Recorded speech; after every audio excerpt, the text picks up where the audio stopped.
Previously on Alan Wake, Alice has been kidnapped. Alan, please help me. Alice? You'll do exactly what I say if you ever want to see your wife again. I can't tell anyone except my agent Barry. Damn it, Barry, they'll kill her! You're my best friend, and I'm worried that you're not right in the head. The ransom is a manuscript I supposedly wrote that's coming true before my eyes. It happened just the way it was on that page. So dark. I have found only a few scattered pages. I want the entire manuscript. The deadline is in 2 days. I found Mr. Wake's pages. Good girl. I know most of you are probably in your beds by now, but if you're still up and around, take a moment. Step outside for a spell and breathe in deep. The weather is absolutely still. The sky is crystal clear. It's like the forest is quietly breathing along with you. As you listeners know, I'm a night owl, and it's on nights like this I wish I wasn't cooped up in the studio. Makes an old man like me wish I could just roam wild. Well, I was just outside for a breath of fresh air, and what a night.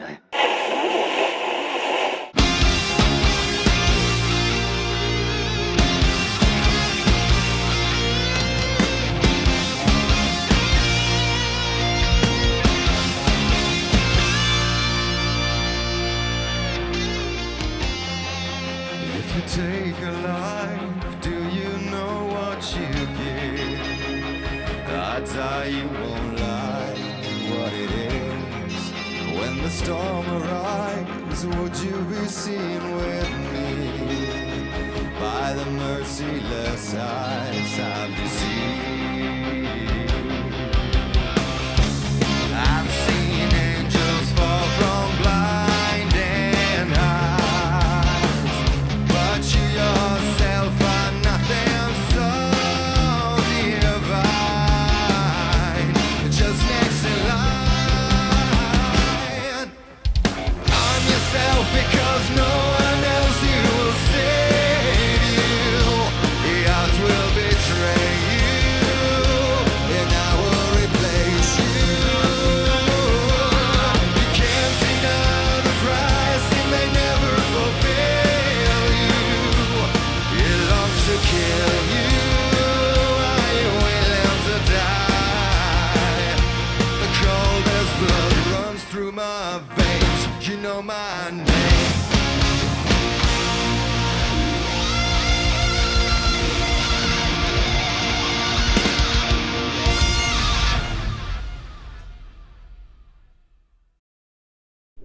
How the hell did she get her hands on the manuscript anyway? I don't know. She's resourceful. I told you were too hard on her. Listen, I found out all sorts of interesting stuff while I was digging around. Yeah. Mr. Wake, it's Sheriff Breaker. We have an FBI agent here, Agent Nightingale. FBI? He's anxious to see you. You'd better come to the station. Okay, I'll be right over, Sheriff. Let's make this quick, huh? Help you folks? Name's Randolph. I'm the manager. We're looking for Rose. Works as a waitress down at the diner. Rose, sure. Nice girl. Who wants to know? I'm Alan Wake. The writer, huh? I heard on the radio you were visiting. Well, I'll show you her trailer. That Rose, she's a nice girl. Always pays her rent on time. As I was saying, Al, I found all sorts of weird stuff from the local newspaper's archives. This place is crazy. Disappearances, mysterious deaths, urban legends come true, and get this, most of this stuff takes place around Cauldron Lake. Well, you ain't wrong, mister. The Indians thought the lake was a doorway to the underworld. I'm the God-fearing type myself. I don't hold with that sort of thing. Yeah, okay. Anyway, there was an island there owned by a guy called Thomas Zane. Now, some of the articles I found about him make him out to be a famous writer, but I ran a bunch of searches, couldn't find a single thing he wrote. Zane was heavily into diving, so much so that the place came to be called Diver's Isle. But the volcano under the lake erupted in 1970, and Zane went down with the island.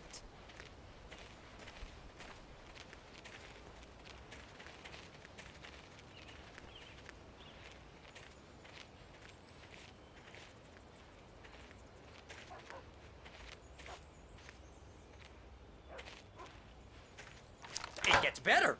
A local girl, Barbara Jagger, drowned in Cauldron Lake just a week earlier. They were lovers. Sure, Jagger's a local spook story. The Scratching Hag. Comes for you in the dark. Childish stuff like that. Anyway, Al, I'm just getting to the best part. All of the articles about this stuff were written by Cynthia Weaver. I asked around, and she's that crazy bag lady you met. What, the lamp lady? She can be a little loopy, but she's not homeless or anything. Yeah, anyway, she knew both Jagger and Zane before they both died, and she had some kind of a breakdown. Rose didn't know how the strange old lady got in her trailer, and she looked wrong somehow.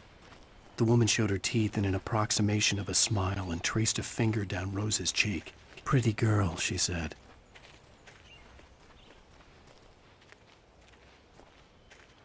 Well, mister, this here's Rose's trailer. You mind me asking what you want with her? We're just here to talk to her, pal. Rose felt as if she was falling asleep, but her knees didn't buckle. The crone spoke in a whisper, her words ice cold and dark in Rose's ear.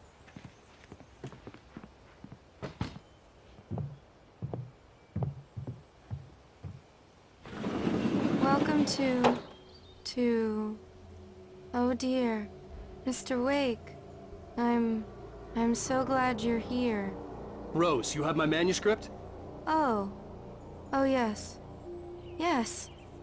Please, come in. Hey, this is really good! Rose, Yes, my manuscript. I really need it. I understand. I know what you need. A muse to inspire you. Oh, for Barry? She doesn't have anything. Yeah, hey, Al? Al, what's... Oh... Barry! What? What?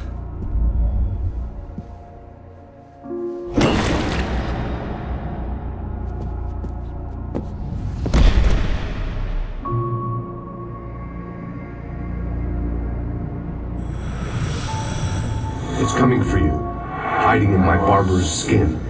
I'm too weak to stop it. You must turn the lights on. I promised I'd come visit you and your lovely wife. You must finish what you started. I insist. You must turn the lights on. Turn the light on. Back to work, boy.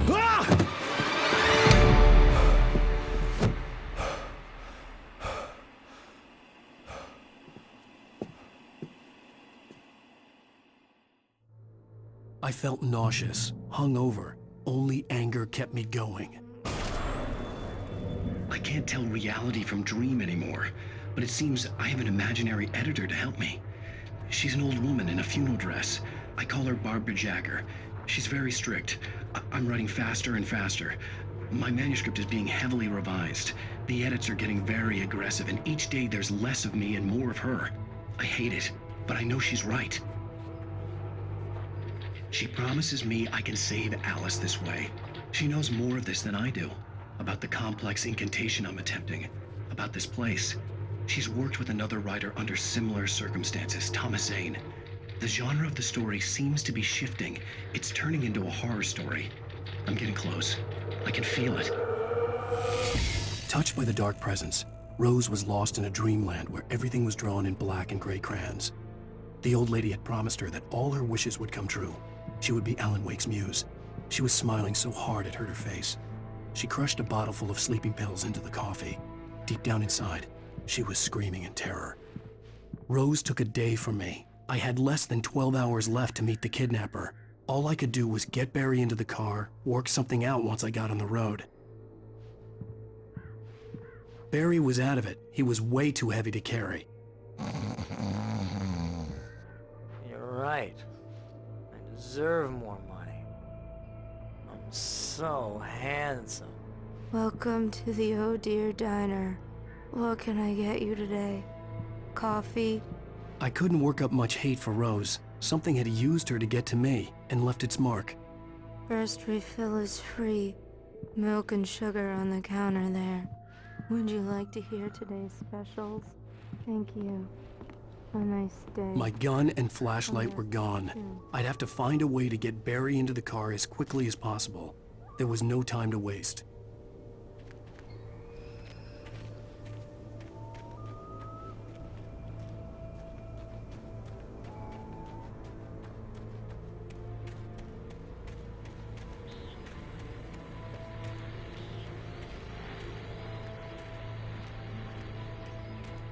Mr. Randolph liked Rose. That little smile she had. How she was still sweet when life had tried so hard to make her bitter. It wasn't any of his business what she did in her trailer. But those strangers, the writer and his smart-ass sidekick, looked like trouble. And they'd been in there for hours, way past her normal bedtime. He reached for the phone and called the sheriff's station. Oh, you're gonna get it now. God knows what you've done to that poor girl. This is Agent Nightingale, FBI! Get him up, Hemingway! You're under arrest! You move a muscle, I'll unload right in your goddamn face! Stay right where you are, Blaine!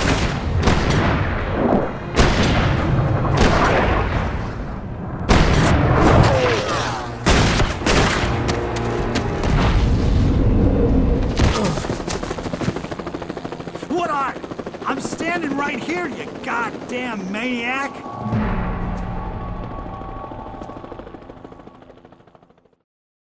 I hated to leave Barry behind, but there was no way I'd miss my appointment with the Give it kidnapper. up, Mr. Wake. Come on. Make it easy. Get after him! Don't let him get away! Move it! Move it! Move it! I'll have you shot if you let him get away!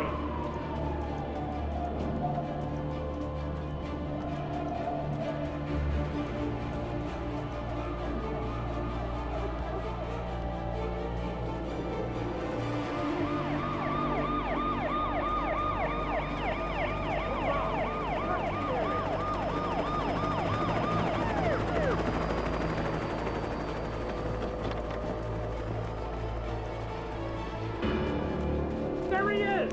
We have the suspect in sight! Keep your eyes peeled. He's gonna try to make it through here. Where is he?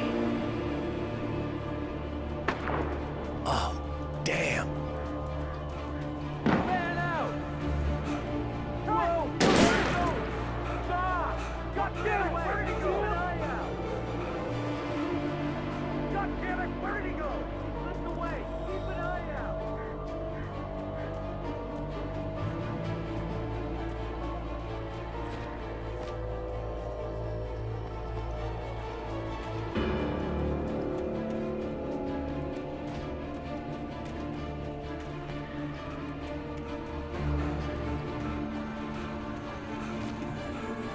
He's gone! Come on, guys! We need to head him off!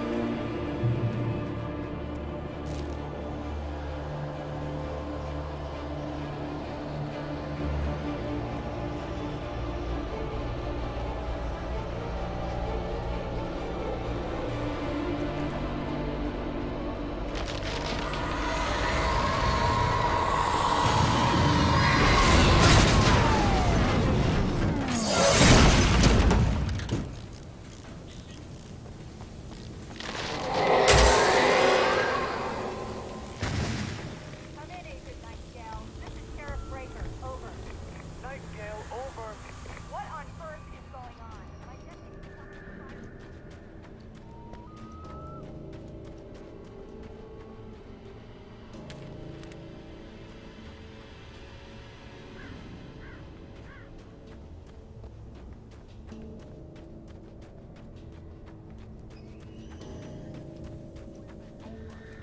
Stay right where you are, Agent Nightingale. I'm on my way.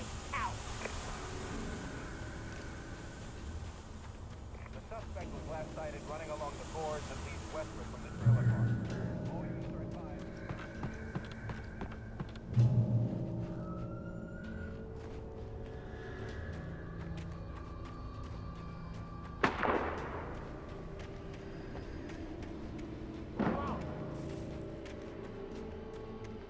Search the area!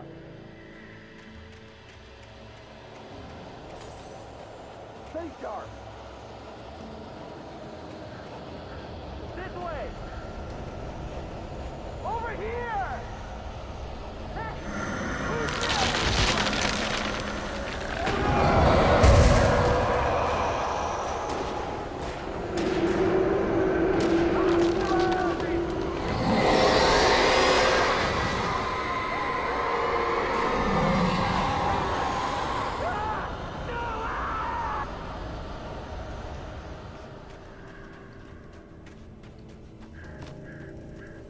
This horror was everywhere I went, circling me.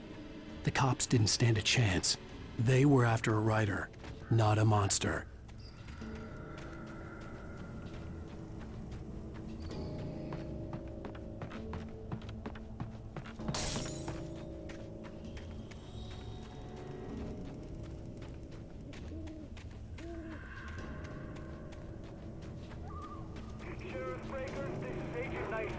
I've lost contact with most of the men you assigned to me. It's Wake's doing. Wait, are you seriously telling me that writer just took out my deputies? Are you kidding? I mean, have you seen this guy? He wears a tweed jacket. Over. He's the guy we're chasing. If it's not him, who then? Bigfoot? Over. I don't know yet, but I'm not in the habit of jumping to conclusions. That tends to come back and bite you in the ass. Out.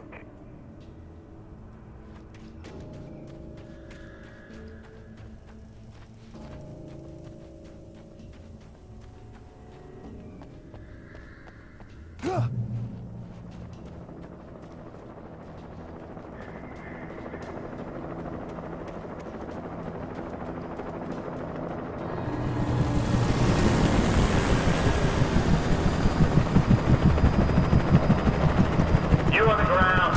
Hold it right there. There's nowhere to run. Freeze!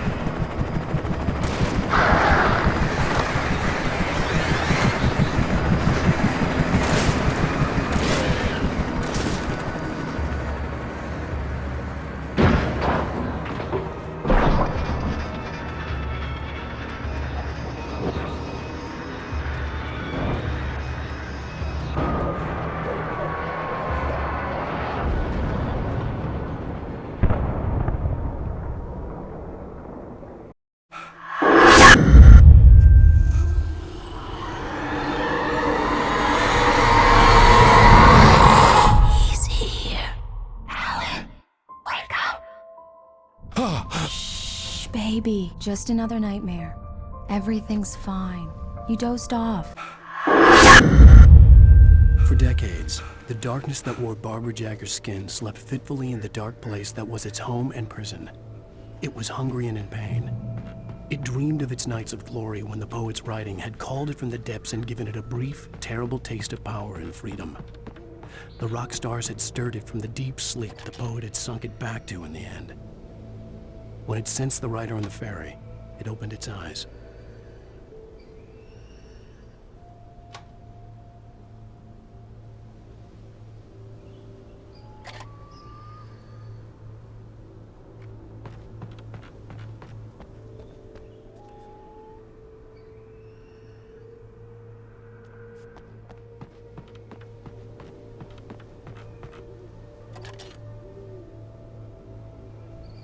I could see the lights of the radio station in the distance.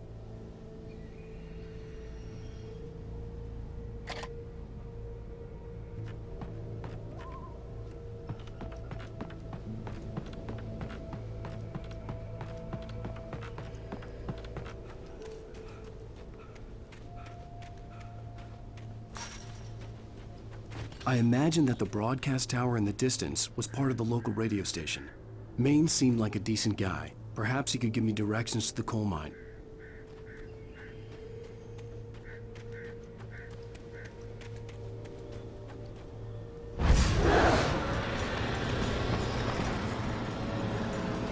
Unnatural shadows clung to the gate. The darkness that was after me was trying to stop me. I wouldn't get through without a light. There was no power to the searchlight.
It took me a moment to recognize the flashing grenades. They were an ideal weapon for my situation. Team 1, come in. Over. Team 1, this is Sheriff Breaker. Report. Over. Team 2, come in. I need a report. Over. Come on, guys. Talk to me. Come in, please. Over.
And here's another call. You're on KBFFM with Pat Maine. It's Milt Peabody, Pat. What's on your mind, Milt? Well, I live near the trailer park, Pat, and there's a big ruckus going on over there. Well, that's just up the road from me, too. What's going on, do you know? I don't know, but there's a bunch of police cars there, lots of sirens, a helicopter buzzing around, and I think I heard some gunshots. Gunshots? Yes, sir, like from a pistol. So can you find out what's going on? Because it's just next door and they're popping off guns there. They're still shooting? No, it was maybe 10, 15 minutes ago. It sounds serious, Pat. I'm telling you, it don't sound like no party. Well, I'm certainly going to give the station a call, Milt. Okay. You'll hear it here as soon as I hear from them. Okay, thanks.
The hunters were big, thick-set men, confident and at home in the woods. They were feeling good, running on beer, ghost stories, and camaraderie late into the night. It did them no good, as they were taken by the dark presence, sucked deep into a darkness far worse than any ghost story they ever told or heard.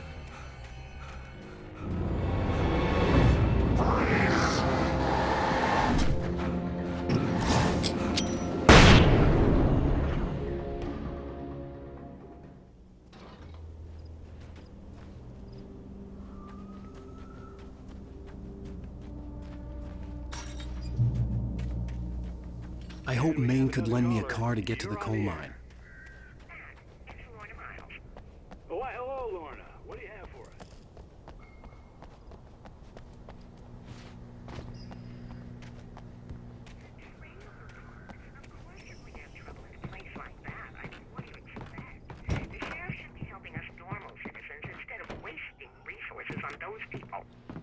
Well, they'll have to try to sort themselves out. I'm sorry, but my granddaddy settled in Bright Falls in 1911. Well, thank you very much for that compassionate viewpoint, Lorna. Oh, here's a little surprise. The famous writer Alan Wake just walked in. Folks, I'm going to see if I can talk him into an interview. Come on in, Mr. Wake. Oh, I'm so glad you could find the time to do this, Mr. Wake. Nowhere to run now, Dan Brown. You back away from me. Don't hurt her. Whoa. Everyone calm down. Put the gun down. We're all friends here, right? Cool your jets, Nightingale. We got him. What the hell's the matter with you? There's a civilian in there.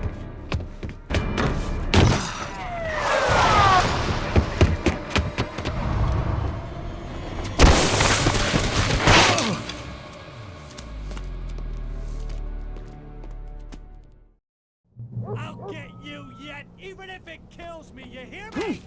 You hear me, H.P. Lovecraft? I had fallen off so many cliffs it was ridiculous. That's what you get for naming a book The Sudden Stop. It was probably good I hadn't had the chance to tell Maine where I was going. I'd have to lose the cops and find my own way to the mine. Nightingale stared through the broken studio window into the dark woods. He turned around, started to walk out, but Maine grabbed his arm. "Young man, you almost shot me. You don't shoot off rounds at people like that. What's the matter with you?" Nightingale shook his arm free, marched out. His cheeks burned with rage and humiliation.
There was no sensible reason for the power company workers to be here. It was almost as if they'd been left for someone like me to use.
With Nightingale gone and the night wind blowing in through the broken studio window, Maine stared at Sarah. The sheriff looked away. Maine's voice shook with barely controlled anger. "That boy's doing more drinking than thinking. I hope you know what you're doing, Sarah. He's got a sickness in his eyes. You take my word for it. He wants Wake for a reason, and it's not for anything good." Sarah trusted her gut, and her gut said Agent Nightingale was an asshole. He felt wrong, and it wasn't just the smell of stale booze. It was in the way he flashed his badge, pulled rank, the look in his eyes when he wanted answers. Where was Alan Wake? What was this about an accident? Where was his wife? And most importantly, why did she let Wake go? He wouldn't answer her questions. Federal business was all he'd say.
Hello?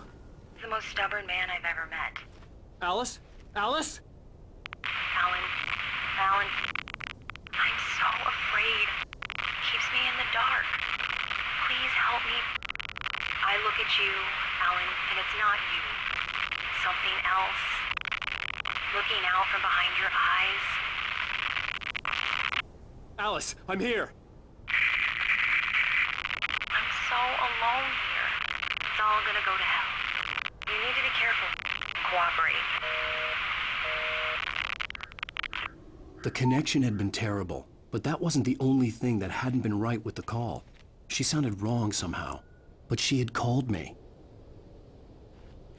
When Thomas Zane fell for Barbara Jagger, it happened fast. She was young, vibrant, and beautiful, full of life. He had never been a very happy man, and without any seeming effort, she had changed all that. Zane felt good for the first time in his life. Everything she did was another piece of a jigsaw puzzle he hadn't even known he'd been missing. And best of all, she made the words flow, strong and sharp. She was his muse.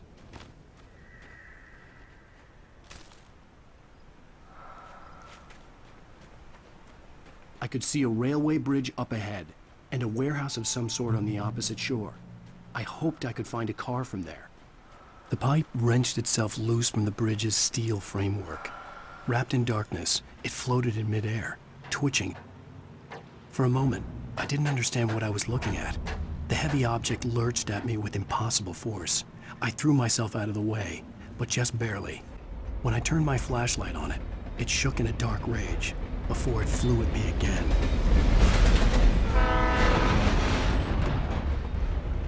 The darkness that was pursuing me was growing stronger, and it was taking over everything in its path.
As a teenager, just starting to get interested in writing, Stephen King had been a source of inspiration to me. I thought about all the inanimate objects that had come to life in his books. No one is safe in a good horror story, certainly not the protagonist. That's what makes them fun. This was anything but. The darkness could possess anything, and it was getting closer.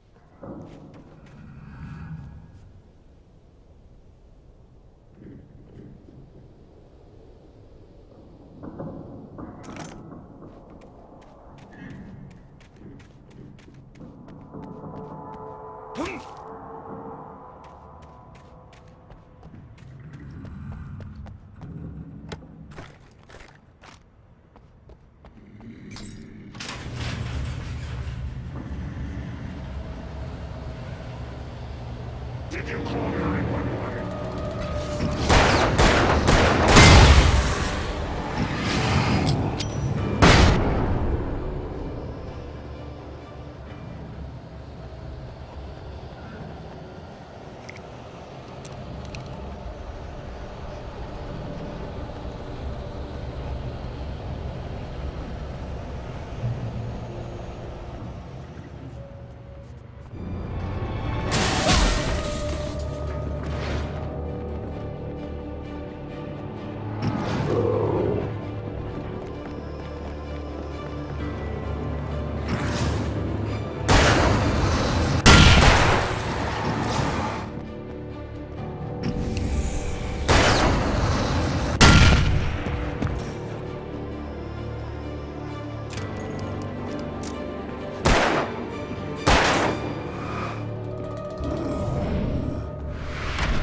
Even after all this time, hearing the Night Springs theme caused a surge of conflicting emotions in me. It'd been my first real writing gig. Barry had known a guy who knew a guy, and suddenly I'd been a semi-regular writer on the show. I'd always been ashamed of the job. Felt it was trash. I'd wanted to be an artist, a novelist. I'd been naive back then. It had taken a long time to learn to be proud of the work. We take the facts of our existence for granted, unaware that they are merely a thin veneer of desperate self-delusion, covering a vast cosmos of madness and horror. Too often the stars are bright.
The bulldozer's engine roared to life. Mud and rocks flew as it fought for traction. It crashed through the concrete wall and landed heavily in the yard. If it were an animal, it would have shaken its head after the impact, fixed its eyes on me, and charged. Of course, it had no head, nor eyes. Shadows crawled on its form, twisting it into a monster. Then, it came for me.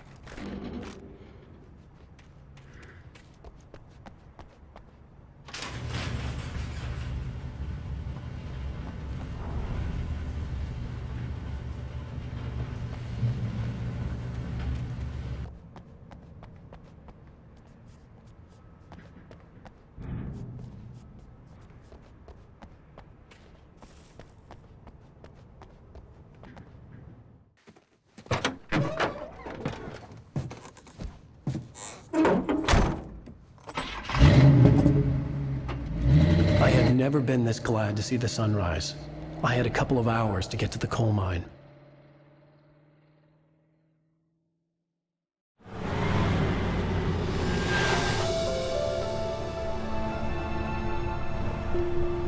The coal mine wasn't far now.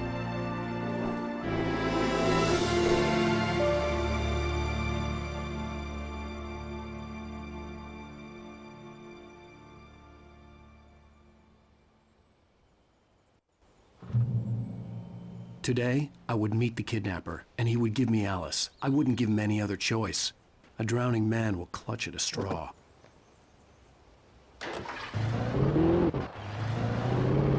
Little by little, without realizing it, I'd come to believe that the story in the manuscript was coming true.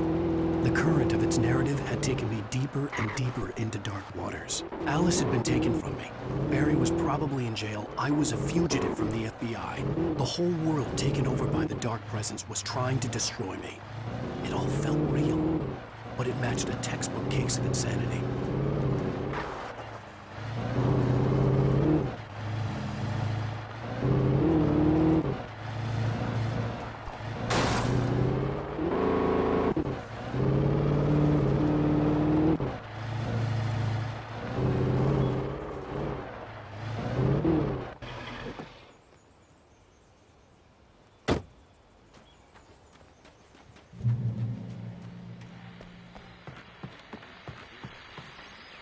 This is Pat Main, and you're listening to KBF-FM. Folks, I want to apologize for kind of abandoning you to that looping music track last night, but I was detained.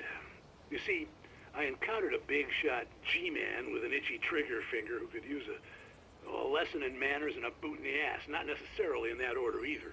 Now, folks, I know I'm not being very informative here, and I apologize for that. I really should just keep quiet, but I'm just so peeved right now, because some people just shouldn't be carrying badges. I'm just glad that our Sheriff Breaker was there to straighten things out. And if someone I met last night is listening, let me just say, I'm sorry if my mouth got you in trouble. I'm pretty sure you're not the bad guy here. Godspeed, son. I hope you know what you're doing. Now, on a lighter note, I'll be talking to Dr. Nelson all morning. But first, a little music.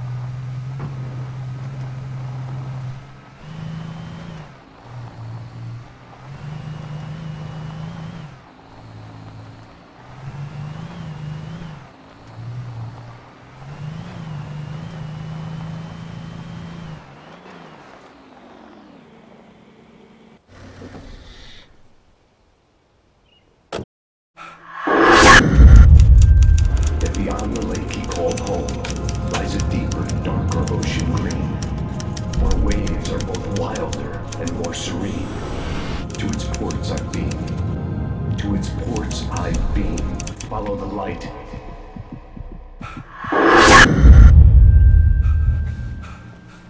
Alice had screamed until she had no voice left to scream. Around her, the darkness was alive. It was cold and wet and malevolent and without end. She was a prisoner, trapped in the dark place. The terror would have burned her mind out, but one thing made her hang on. She could sense Alan in the dark. She could hear him. She could see the words he was writing as flickering shadows. He sensed her too. He was trying to work his way to her.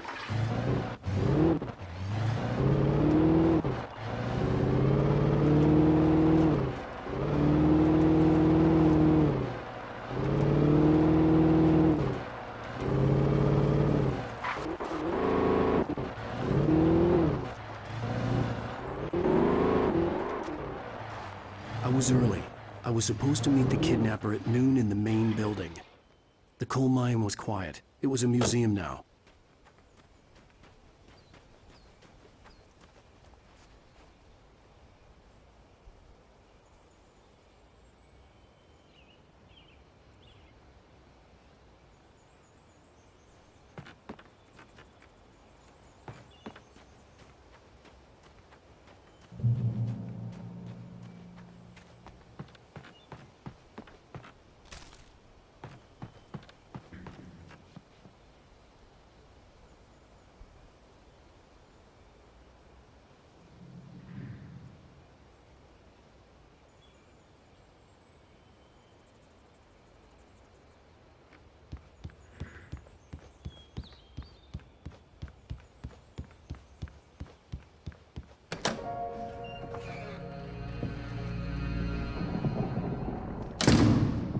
I didn't want to go outside.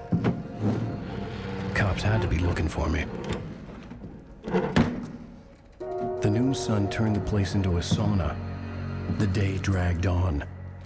Different scenarios ran through my mind. Ways of how I'd torture the kidnapper to get Alice back. Or the different horrible things he could have done to her. I imagined her dead. I had no way of knowing she was still alive. It was killing me. I was running on blind hope. It was all a waste of time. The bastard never showed up.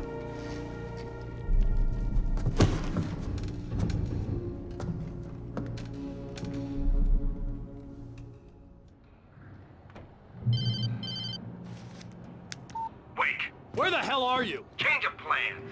You know where Mirror Peak is? It's a big mountain north of where you are. You follow the path from the mine, you can't miss it. There's a lookout point there. I'll be waiting.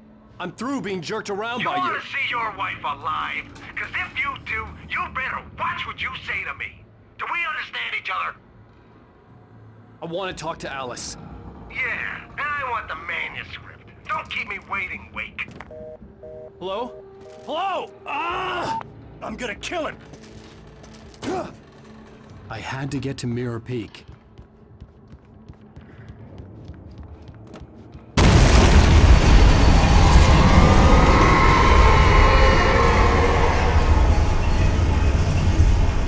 It was close.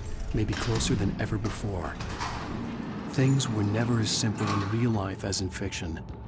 I had lost count of the times I had wished there'd be a clear reason for my writer's block. Something to fight, something to lash out on. There wasn't. I was filled with doubt. I was nothing like the hero in my books. Alex Casey had gone through his life with single-minded determination, never wavering from his goal. Even now, I was angry at myself, angry at Alice, angry at Barry. I was fumbling and I had no plan.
The only way to reach the hillside ahead was to go through the building. I had to find a way to avoid electrocution.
There was no way the flashbang grenades were standard power company equipment.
I had no real plan. I was going to give the kidnapper all the manuscript pages I had for Alice. If that wasn't enough, I'd hold him at gunpoint and make him talk.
The dark presence was moving ahead of me in the same direction I was going. A cold feeling settled itself in the pit of my stomach. Was it going for Alice?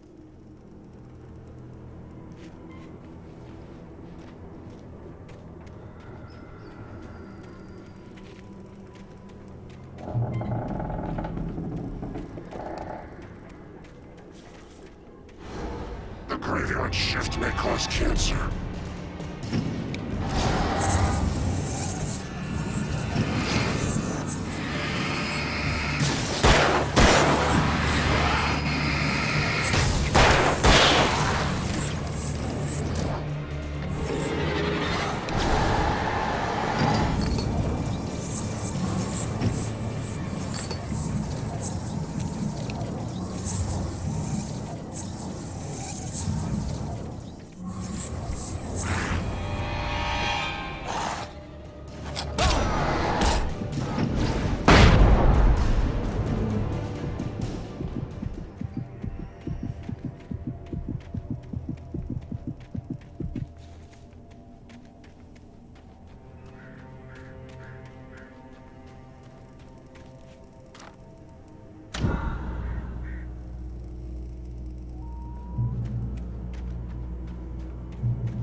The place was dead, a ghost town.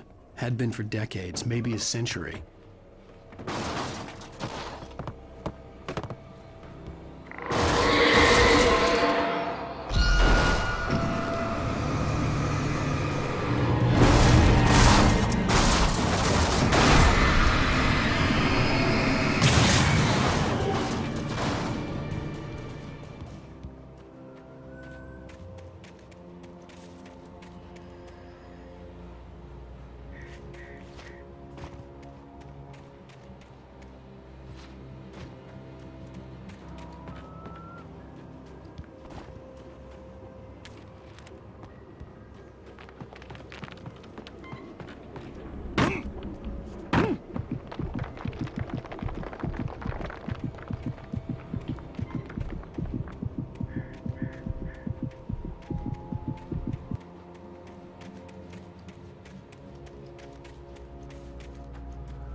I needed a key for the door.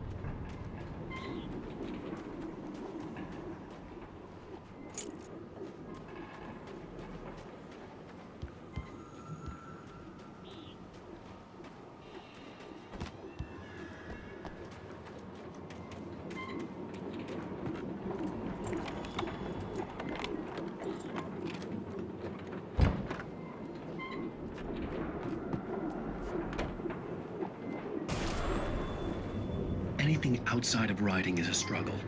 I feel ill. I managed to make my way downstairs.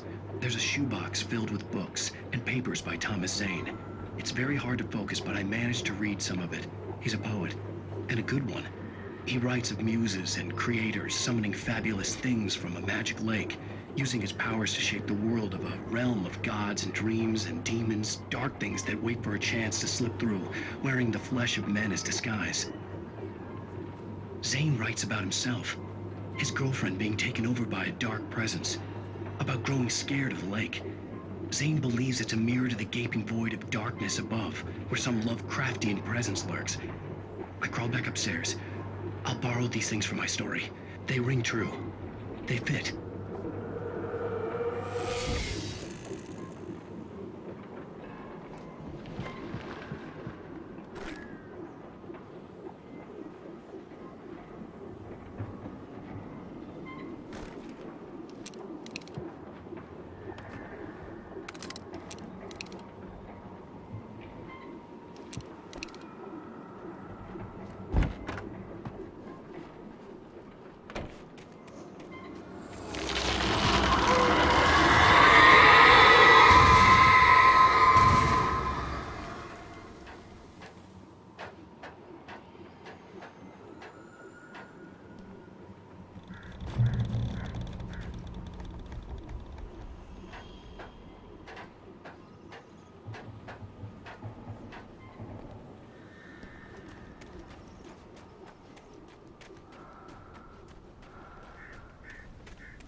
The kidnapper had sent me a text. The message was full of spelling errors and insults. It was telling me to hurry up.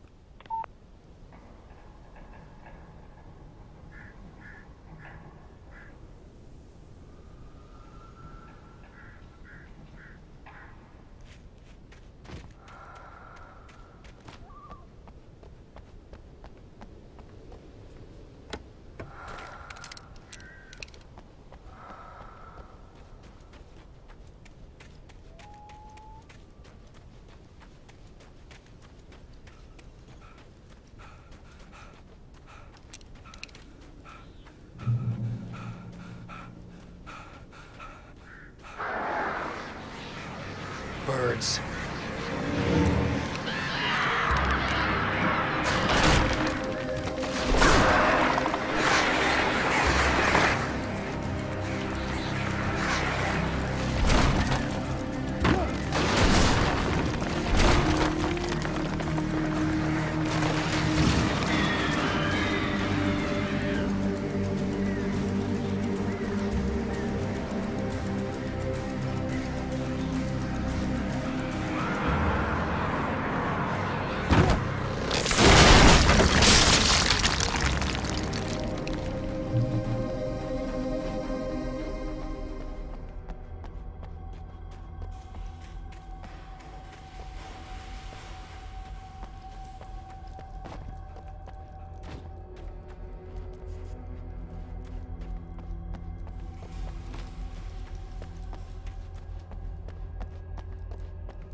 Without warning, the headache stabbed at my brain.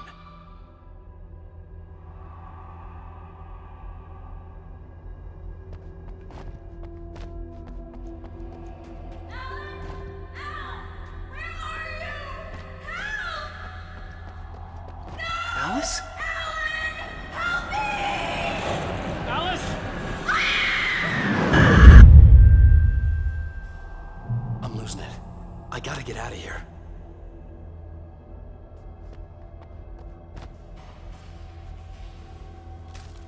Some of the Taken retained echoes of their former selves, but these were just the nerve twitches of a dead thing.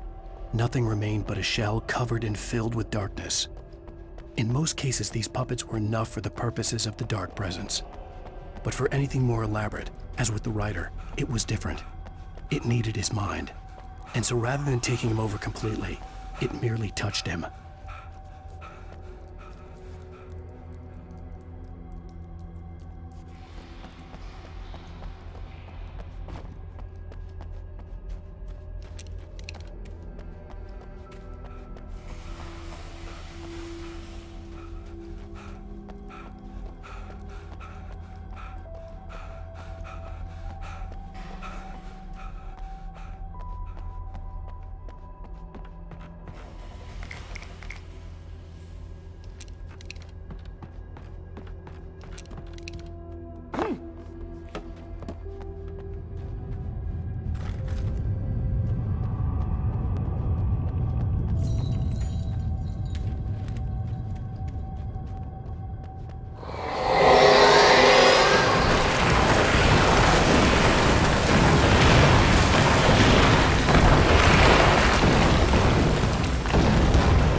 I'd have to make my way up this mine shaft in order to go on.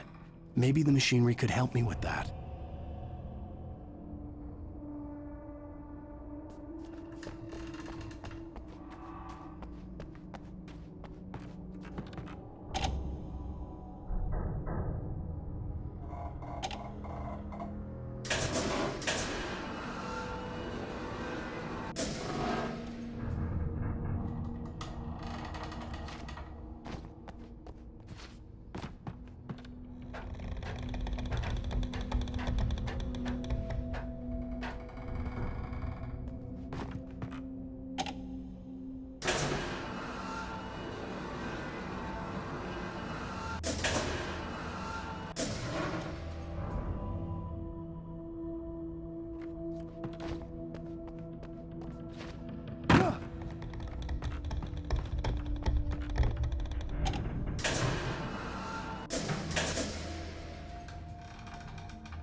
Another cable car. Just great. I heard them before I saw them, swooping down from the sky and screeching as they came. I spun around just as the cloud was upon me. For an instant, I stared into 100 dead eyes, black pearls glittering in the darkness. I raised the flashlight and the swarm exploded like fireworks. Feathers burned, turned into ash. I couldn't hear my scream above theirs.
I could see Cauldron Lake. I thought I could make out the spot where the island and the cabin had been. There was a light near it. It had to be a boat.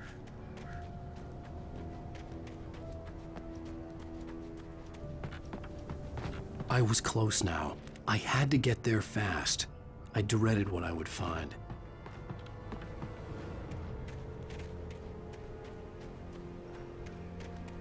Wait!